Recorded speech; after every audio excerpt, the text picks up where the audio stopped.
What's going on, everybody? My name is Aiden and welcome back to another video. Ladies and gentlemen, it looks like all the news tends to happen when I fall asleep, and there was some massive news last night, ladies and gentlemen, that took place, and we're going to be discussing that in this video. It seems like Shams has a massive update for the Chicago Bulls and their future. Before we get any further, if you like the video and you want to see more from me, drop a like, drop a follow, and or subscribe if you are new, and let me know in the comments below your thoughts about the Chicago Bulls and this entire situation that has come right at this very moment in, about Zach LaVine and about the whole trade situation and everything in between. So let's get started.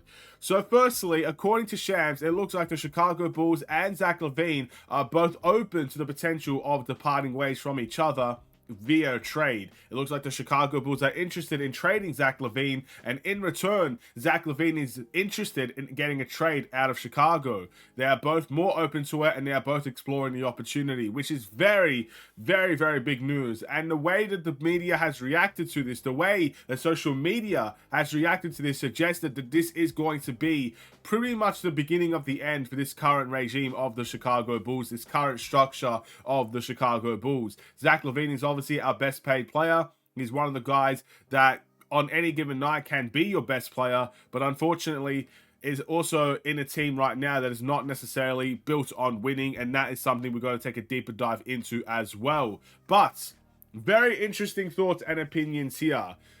First and foremost, I've said this for a long time.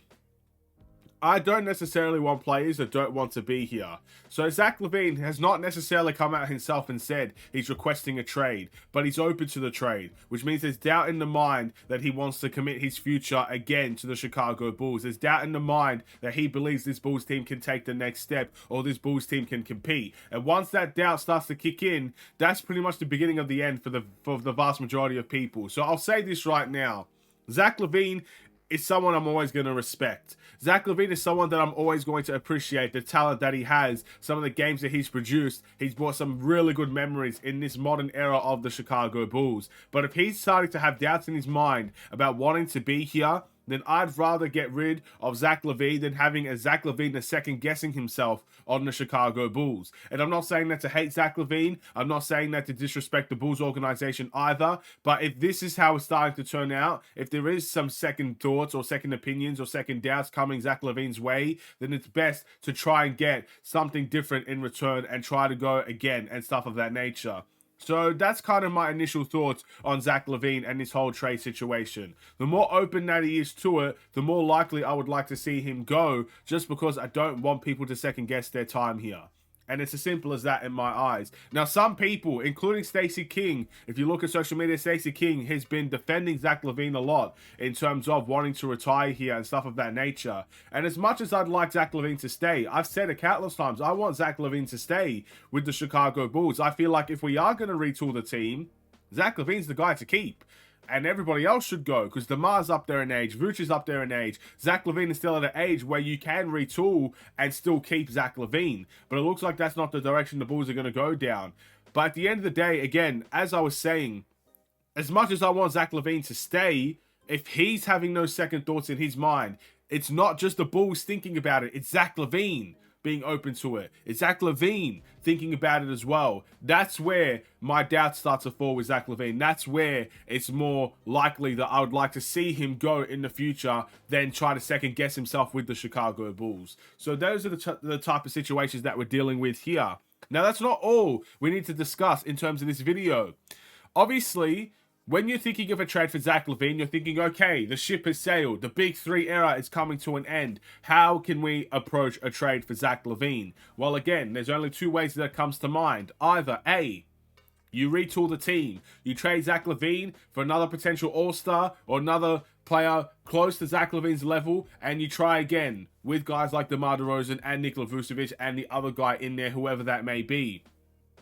From what I've seen on social media, they're talking about guys like Julius Randle or guys like Pascal Siakam or guys like OG Anunoby, these types of guys that when you can bring into the team, you can see their different qualities. You can see they're not the same player as a Zach LaVine, but they can maybe find a very similar impact and the Bulls can try to compete from there. That's one way to look at it, a retool for the Chicago Bulls. Or And I think the more realistic approach is to go and gather picks. Go and collect picks from respective teams, whoever they may be, teams that have picks to offer, and try to offload Zach LaVine from that department as well.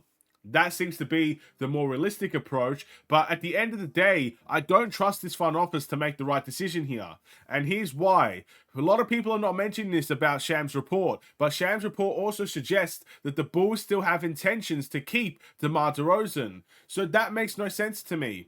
Again, if you're going to rebuild, why are you keeping DeMar DeRozan? Why do you want to keep DeMar DeRozan? Why would you want to keep a Nikola Vucevic as well? So clearly, it's not in the front office's intention, as of yet, to rebuild the Chicago Bulls, but looking more to retool the Chicago Bulls. And in that way, well, it looks like we're going to have a fairly similar team, but we might be trading our best attributed player in Zach LaVine to try and get somebody in return that can help us compete. And it all really depends on what type of trade the Bulls are willing to accept. But for those people that are saying we need to rebuild, or that this is the sign of a rebuild, look, I would like to rebuild at this point. This Bulls team, I don't think is going to cut it. But it's clear the front office doesn't have that necessarily in mind. So those are the two ways it could go. Either rebuild the team, collect your draft picks, and then from there, you can move on. You can move on to different trades. Trade Nikola Vucevic, trade Alex Caruso. Maybe you can have a situation where you're trading multiple of these guys in one trade. Maybe DeMar DeRozan as well before his contract expires and all these things. You can do all these trades, try to gather your picks, and start to go again. That's the way I would like to see it happen. But as long as the Bulls are wanting to keep DeMar DeRozan, I don't necessarily trust what this front office is going to do with Zach LaVine. In my eyes, Zach LaVine is the guy that you should be retooling with, not DeMar DeRozan and not Nikola Vucevic. But if you're rebuilding, you may as well trade them all in my eyes. So I don't know. I don't know how this is going to play out. I don't know what the Bulls are thinking. I don't know what direction they're going to go down. But as long as there's reports out there that the Bulls still plan to keep DeMar DeRozan, the more that I think it's most likely going to be a retooling situation, and the more that I'm not necessarily going to be too happy with the idea of trading Zach LaVine while keeping these other guys in there. So we'll wait and see. It's a long journey ahead of us. It's going to be a long season. It looks like the beginning of the end is approaching for the Chicago Bulls, and it's all a matter of the patience game now. How long is it going to take to trade Zach LaVine? Will it be tomorrow? Will it be in a month? Will it be in January? You also got to take into consideration the other guys that could be in a potential deal. If you're trying to trade with the Lakers, most of those guys can't get traded until January. A couple of teams can't trade their assets until December. There's a long way to go. But again, it's a bit questionable wanting to keep DeMar but trading Zach. In my eyes, that's very questionable. So we'll wait and see how it goes. No disrespect on DeMar DeRozan. I just think the situation itself is more the reason why it's questionable rather than the players. I just don't understand it. We'll wait and see. They'll figure it out, I guess. But it looks like the Bulls are going to be making changes this season as of now. What do you guys think? I'll probably make a different video about the teams I would like to see us do deals with for Zach LaVine in a future video. Again, there are so many teams out there that I think will be interested in Zach LaVine, at least making the call for Zach LaVine, but only one team can win the trade, or maybe it will be a 3-team trade by the end of it, I don't know.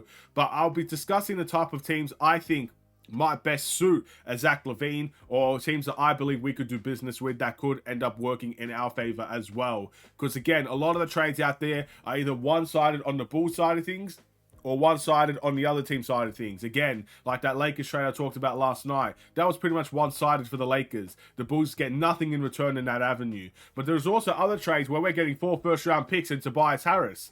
The 76ers will never do that, in all honesty. I'd love 4 first-round picks for Zach LaVine, but Philly will never give 4 first-round picks and Tobias Harris. It will not happen. So again, that's one-sided on the other side of the coin. So I do want to discuss the type of teams I think we could deal with, but that will be for a different time. Thank you all for watching. Drop a like and a follow or subscribe if you are new. I will see you in the next Chicago Bulls related video. I will be doing a watch along for the Orlando Magic game. By the way, DeMar DeRozan will not be able to play that game for personal family reasons. I hope everything's okay in that department, but I will be doing a watch along for that Orlando game. I will see you guys there. Stay safe, stay healthy, and stay tuned for more. Take care and peace.